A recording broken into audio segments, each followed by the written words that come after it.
Shalom semua, kita sering dengar istilah Mark of the Beast, tanda binatang, dari kitab Wahyu. Kadang istilah ini bikin takut, bingung, atau malah jadi bahan teori konspirasi. Hari ini saya singkat saja menyebutkan apa maksudnya dan apa yang perlu kita lakukan. Nah, apa itu sebenarnya? Di Wahyu, tanda binatang digambarkan sebagai tanda pada tangan atau dahi yang menunjukkan siapa yang bersekutu atau menyembah kekuatan antikristus.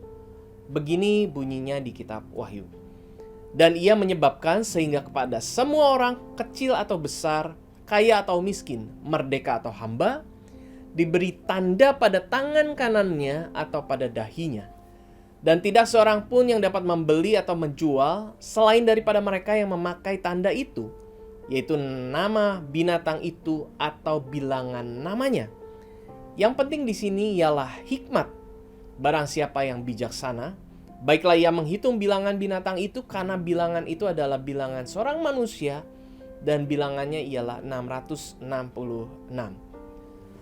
Intinya bukan soal teknologi atau simbol tertentu, melainkan tanda kesetiaan.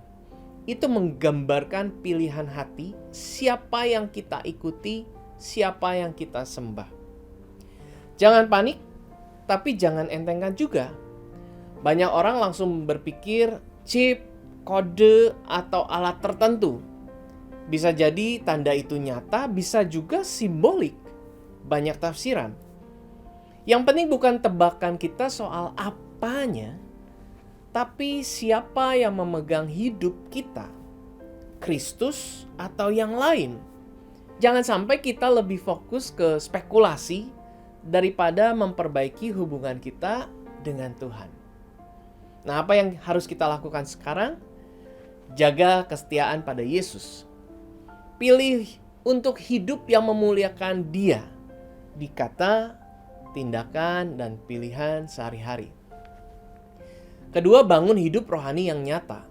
Baca firman, berdoa, ikut komunitas, komsel atau CG di tempat ini, supaya iman bukan sekedar teori, tetapi nilai yang dipraktikkan setiap hari. Ketiga, tumbuhkan keberanian moral. Saat dunia menekan pilihan yang bertentangan dengan firman, berdirilah teguh. Dan terakhir, jangan hidup dalam ketakutan berlebihan. Ketakutan yang membuat kita acuh atau paranoid tidak berasal dari Roh Tuhan. Roh Kudus membawa ketenangan dan hikmat. Tanda binatang mengingatkan kita bahwa pada akhirnya semua orang akan memilih siapa tuannya. Pilihannya sederhana, Yesus atau yang lain.